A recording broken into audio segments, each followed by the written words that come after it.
Yo, it's Ruin here and I've got a build for you. Last weekend I built my very first budget PC and all for under $400. So stick with me and we'll see how bad I screw this up. Let's go. For the CPU I picked the ever so great bang for your buck Ryzen 3 2200G. For the motherboard I splurged a little bit and I got the B450 Bazooka, which is already Ryzen 2000 compatible, so I don't have to worry about flashing the motherboard and all that jazz. Just a bit of a heads up though, all of these items I got them during the Black Friday event, so by the time this video comes out the prices may be different and your mileage may vary. That flash is bright. Anyways, a little bit of advice looking back. While I was putting on this heat fan, this heat sink fan, it will be over here or here, not too sure. Anyways, while I was putting it on, I was a bit paranoid that my motherboard will break, so I was really scared to put that much pressure on it, because while I was putting on the screw, the other side would come off, right? Your motherboard's a lot durable than you think, but just don't put too much force, just enough force. Put half a turn at a time until the screw bites, right? Half a turn, opposite end, half turn, on the right next half turn, next half turn, and like an X pattern, until you're sure that the fan itself, the heatsink fan, actually is connected or bitten into the motherboard thread, and then you can go in from half a turn to full turn, and then the next screw, full turn, full turn, full turn. It took me a while just to put this fan on, heatsink on, because I was really afraid that I might bend or I might break the motherboard. So I was even like, I'm doing something wrong, but you'll be fine. Just do it like that and make sure you do it in X pattern. Cool.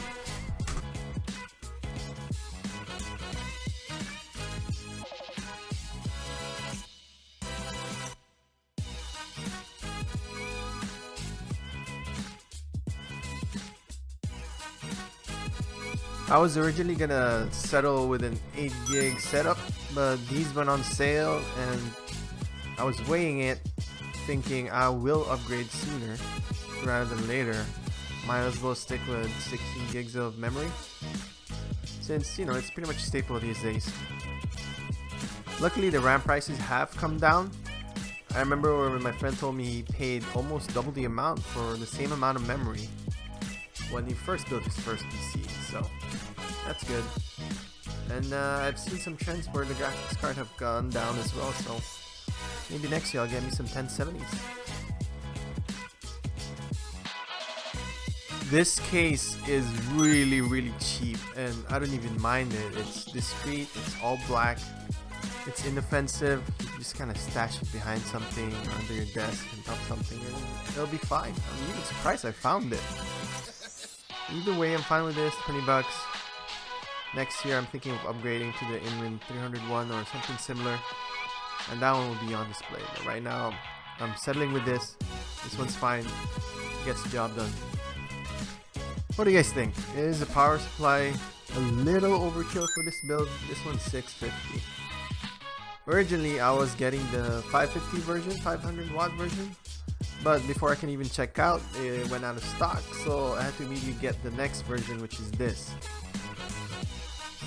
650, I kind of think it's overkill, but thinking I'm gonna upgrade sooner than later, next year, maybe a couple months, I guess this is fine. Plus, it's fully modular and gold rated, so that's cool. Anyways, the first time I turned on the PC, it didn't post. Funnily enough, that's because I misread some instructions. When I was looking at the power supply, one of the components there, it says connect to CPU slot or part, and basically connect to motherboard that says CPU part on it if you're planning to overclock your CPU.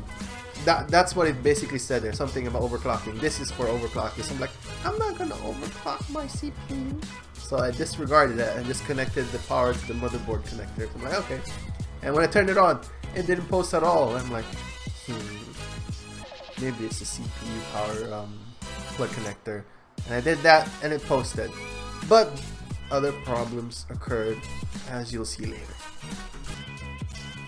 I've contemplated about getting an SSD drive or maybe even an M.2 drive for this build. But since I'm mostly going to focus on editing and streaming rather than gaming or any other stuff, is it really worth it to get an SSD drive? I thought maybe a hard drive would be more than enough for this build. Who knows? I do know I'll probably most likely upgrade this in the future, add more storage. But for now, as it is, as a budget build, I think this is perfectly fine.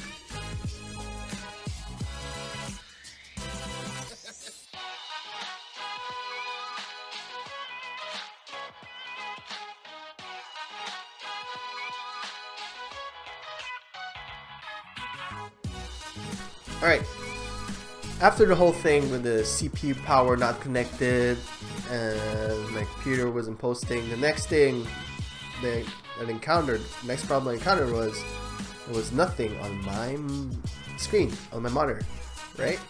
If that happens to you, check. One of the things you do is check your connections if everything's reseated, see if nothing is loose. Check your HDMI. I had a problem with it. I had to switch around with HDMI or DVI. DVI worked because this system is running Ryzen 3 with built-in graphics. So I thought like maybe if I switch to a DVI it'll show. It did show, but the problem was my HDMI. Either it was old or it was broken, but when I switched to a newer HDMI, it worked fine. So I didn't have to buy a monitor screen. Yay! I can just use my TV monitor. Or, yeah, my TV. I can just use my TV, which is a lot cheaper since I already have it. So that's one of the things to check. So if your computer is posting like mine, but there's nothing showing on the screen, check your cords, check your connections, check your HDMI. The last problem that I encountered was installing Windows. And for this one, ultimately the problem was the USB. So I realized that after so many tries, downloading, re-downloading the file from the Windows, from Microsoft website, the main problem was my USB. My USB was corrupted. So after switching to a newer USB, it worked. So if you ever have that same problem where you're ready in installation and it always stopped at around the same percentage, mine would always stop around 90%, then most likely one of your problems could be your USB is corrupted. Try switching to a different one, or try re-downloading a fresh one, putting in an ISO, and then just use that, put it in your USB and see if that works. But that's how I conquered my problem. And after all that, everything worked, and here we are. This will be the first video I ever made on this PC, and I'm currently trying to learn DaVinci. Oh, what the heck? The thing turned off. Thanks for watching. Ruin out.